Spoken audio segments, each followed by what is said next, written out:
அதிகாரிகள், சக தொழிலதிபர்கள், அந்த மாதிரி ஒரு பெரிய ஃப்ரெண்ட்ஸ் குரூப் இருக்கும். அவங்களோட ஒரு பெரிய பார்ட்டி அந்த மாதிரி கொண்டாடி இருக்கலாம். கோவில்களுக்கு போய் கூட கொண்டாடி இருக்கலாம். இது எல்லாவற்றையும் வேற வேற நாட்களில் செஞ்சுக்கலாம். இன்னைக்கு இதை ஒரு எம்ப்ளாயி டேயா தான் இதை செலிப்ரேட் பண்ணோன்னு அவர் வச்சிருக்கிற அந்த மரபு என்னை மிகவும் கவர்ந்தது. அதற்காகவே வாழ்த்துக்கள். இருக்கிறதுல எம்ப்ளாயிஸ் இல்லையாப்போ?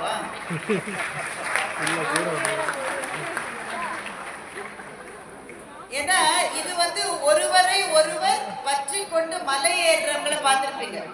மலை ஏறுற போது சில சமயம் நண்பர்கள் ஏறுறாங்கன்னு வச்சுக்கீங்களேன், ஒரு இடத்துல ஒருத்தர் கையை பிடிச்சிட்டாதான் அடுத்த ஒசரத்துக்கு போக முடியும்.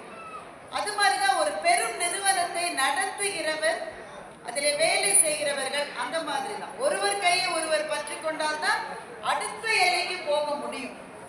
இந்த தேதியில் அது ரொம்ப ரொம்ப இம்பார்ட்டன்ட்னு நான் நினைக்கிறேன்.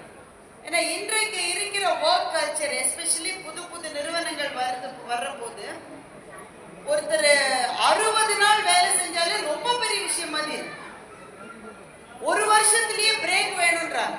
வேலை இருந்தது ஒரு வருஷம் தான் ஆகுது, ரொம்ப ஸ்ட்ரெஸ்டா இருக்கும். ஒரு வருஷம் பிரேக் வேணும். அவங்க 30-35 வருஷம் கொஞ்சம் கூட லீவ் இல்லாம வேலை செஞ்சவங்க இருக்காங்க. ஸோ ஒர்க் கல்ச்சர்ன்றது ரொம்ப மாறி வருகிற இந்த சூழலில் சார் தன்னுடைய பிறந்த நாளை தன்னுடைய நிறுவனங்களில் வேலை செய்கிற எல்லாரோடும் அவங்க குடும்பத்தினரோடும் சேர்ந்து கொண்டாடுவது என்ற முடிவை எடுத்தது எனக்கு ரொம்ப ஆச்சரியமா இருந்தது. அவருக்கு என்னுடைய பணிவான வாழ்த்துக்களை நான் தெரிவித்துக் கொள்கிறேன். ரெண்டாவது விஷயம் எனக்கு ரொம்ப இன்ஸ்பைரிங்கா இருந்தது. நிறைய செஞ்சிருக்காரு சோஷியல் கான்ட்ரிபியூஷன், அந்த லிஸ்ட் எல்லாம் நான் பார்த்தேன். எனக்கு ரொம்ப பிடிச்சது, கேரளாவினுடைய கால்பந்தாட்டத்துக்கு ஒரு முகமும் முகவரியும் கொடுக்கிற பெரிய வேலையை அவர் செய்திருக்கிறார் அப்படின்றது எனக்கு ரொம்ப மகிழ்ச்சியா இருக்கு. என்ன காரணம்? ஏன்னா சினிமாவுக்கு அவர் செஞ்சதை பற்றிலாம் இங்க வந்த மற்றவர்கள் நிறைய பேர் சொல்லியிருப்பாங்கன்னு நான் நினைக்கிறேன். எனக்கு அதை பற்றி அவ்வளவாக தெரியாது. நீங்க சரத்குமார் சாரையே மேடையில் இவ்வளவு ஜாலியா பாட வைக்க முடியும்னா அது சாரினுடைய நட்பு தான் அதுக்கு காரணம்னு நினைக்கிறேன். அதனால அதை பற்றி எல்லாம் மற்றவர்கள் சொல்லியிருப்பாங்க.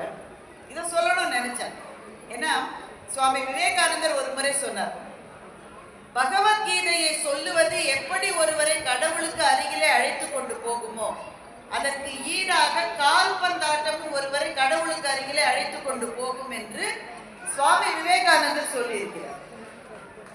என்ன காரணம் நம்ம யோசிக்கலாம். ஒரு பெரும் துறவி பகவத்கீதையை பற்றி சொல்லுவது நமக்கு புரிந்து கொள்ள முடியும். ஆனா கால்பந்தாட்டம் கூட அந்த அளவு கடவுளுக்கு பக்கத்திலே கொண்டு போக முடியும்னு சொல்ற அளவு ஃபுட்பால் என்ன அவ்வளவு பெரிய விளையாட்டு அப்படின்னு நமக்கு ஆச்சரியமா இருக்கும்ல. என்ன இருக்கிறது அந்த விளையாட்டுன்னா, அது ஒரு குரூப் கேம்.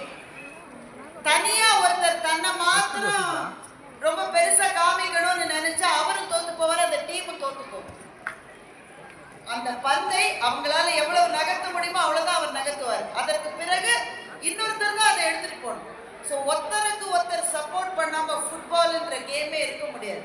அதில் எல்லா கேம்ஸ், கிரிக்கெட்டும் அப்படிதான், எல்லா கேம்ஸும் அப்படிதான். ஃபுட்பால் ரொம்ப முக்கியமானது. அந்த மாதிரியாக இணைந்து செயலாற்றினால்தான் முன்னேற முடியும் என்பது விளையாட்டுக்கு மாத்திரமல்ல, தொழிலுக்கும் அதுதான், ஆன்மீகத்துக்கும் அதுதான், ஒரு வீட்டுக்கும் அதுதான், ஒரு நாட்டுக்கும் அதுதான். நான் தனியா ஜெயிக்கணும்னு நினைக்கிறவங்க யாரும் பெருசா ஜெயிக்கவே முடியாது. நாம் ஒரு குழுவாய் ஜெயிக்கணும்னு நினைக்கிறவர்கள் தான் பெரிய வெற்றிகளை தொட முடியும் என்பதுதான் சாருடைய வாழ்க்கை அதற்கும் ஒரு பெரிய உதாரணமா இருக்குன்னு நான் நினைத்து அந்த பாராட்டுகளை திரும்பவும் சொல்லிக் கொள்கிறேன். நான் ஒரு 22 வருஷமா ஸ்டேஜில் பேசிட்டு இருக்கேங்க.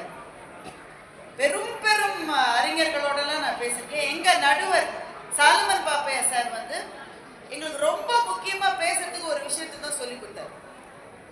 ஒரு பேச்சாளருக்கு முதல்ல என்ன தெரியணும், எப்படி பேசணும், அப்படியே அணிகலன்களோடு பேசுவது, அந்த வார்த்தைகளை ரொம்ப இதுவா சொல்லுவது, அதெல்லாத்தையும் விட முக்கியமா ஒரு விஷயம் சொல்லுவார். நீ எப்ப பேச ஆரம்பிக்கிறன்றது முக்கியம் இல்ல, எவ்வளவு சீக்கிரம் முடிக்கிறன்றது தான் முக்கியன்றது தான் முதல்ல எங்களுக்கு சொல்லுவோம். இதை சாலமன் பாப்பையா சார் சொல்லி நாங்க தெரிஞ்சுக்கிறது ஆச்சரியம் இல்லைன்னா அவர் தான் எங்க குரு. சமீபத்துல ஒரு மேடையில சூப்பர் ஸ்டார் இதை சொன்னார். உண்மையிலே நான் அசந்து போனேன். ஒரு பேச்சு எப்படி இருக்கணும்ன்றத ஒரு பேச்சாளர் சொன்னா நம்ம புரிஞ்சுக்க முடியும். ஆனா சூப்பர் ஸ்டார் ரொம்ப அழகா சொன்னார். என்ன சொன்னார் தெரியுமா? என்ன பேசணும்ன்றத உன்னுடைய அறிவு சொல்லும். எப்படி பேசணும்ன்றத உன்னுடைய திறமை சொல்லும். எவ்வளவு பேசணும்ன்றது நீ இருக்கிற அரங்கம் சொல்லும். எதை பேசணும் எதை பேசக்கூடாதுன்றத உன்னுடைய அனுபவம் சொல்லும் அப்படின்னு சூப்பர் ஸ்டார் ஒரு மேடையில் சொன்னார். உண்மையிலே நான் அசந்து போனேன். இதை விட ஒரு பேச்சை சொல்ல முடியாது. அல்ல 4 சொல்லியிருக்காரு, 4ல 3வது தான் ரொம்ப முக்கியம். எவ்வளவு பேச வேண்டும் என்பதை அந்த அரங்கம் சொல்லும் சொன்னார்ல, ரொம்ப கரெக்ட். இந்த அரங்கத்திலே இருக்கிற நீங்கள் எல்லாரும் நிறைய யாரோ ஒரு பெரிய நடிகரோ யாரோ பெரிய சுப்ரீம் ஸ்டார் ஒருத்தர் வந்துட்டாரு. இன்னொரு பெரும் ஸ்டார் வரப்போறாங்கன்னு அவங்க சொல்லியிருக்காங்க. யாருன்னு எனக்கு தெரியல. இந்த பேச்சாளர்களுக்கு பெரிய பிரச்சனை என்னன்னா, இது பாருங்க, நம்ம நேரம் நாம பேசும்போது ரொம்ப பெரிய ஆள் ஒருத்தர் வருவார். நான் பொன்னியின் செல்வன் 2வது பாகத்துல வந்து மேடை ஏறி பேசுகிற ஒரு வாய்ப்பு, எவ்வளவு பெரிய வாய்ப்பு அது, நம்ப முடியாத. பார்ட் 1லயும் நான் பேசினேன், பார்ட் 2லயும் பேசினேன். ரொம்ப அரங்கம்லாம் தயாராகும். நாங்கள் பேசுறதுக்கு முன்னாடி கொஞ்சம் ஆடியன்ஸ் எல்லாம் ரெடி பண்ணிட்டு தான் நாங்கள் பேசணும். எல்லாம் ரெடி பண்ணிட்டு பொன்னியின் செல்வனை பற்றி நான் பேச ஆரம்பித்தேன்.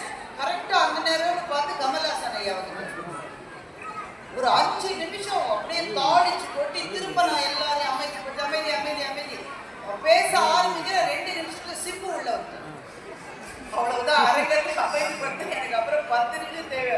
அப்புறம் என்னுடைய நேரமே முடிஞ்சு போயிடுச்சு. அதனால இப்போ வரப்போகிறவர் யாருன்னு எனக்கு தெரியாது. அப்படி வருவதற்கு முன்பே என்னுடைய உரையை முடிக்கணும்னா இந்த அரங்கம் வேறு சில நிகழ்வுகளுக்கு தயாராக இருக்கு. ஒரே ஒரு செய்தியை மாத்திரம் சொல்லிட்டு விடை பெற்றுக் கொள்ளலாம்னு நினைக்கிறேன். 150 ஆண்டுகளாக தென் இந்தியா தான் சிட் ஃபண்ட் அப்படின்ற கான்செப்டை கொண்டு வந்தது வந்து தென்னிந்தியாவில். அது வந்து வேறு இடங்கள்ல இருந்து வந்தது அல்ல. பல பேர் ஒன்று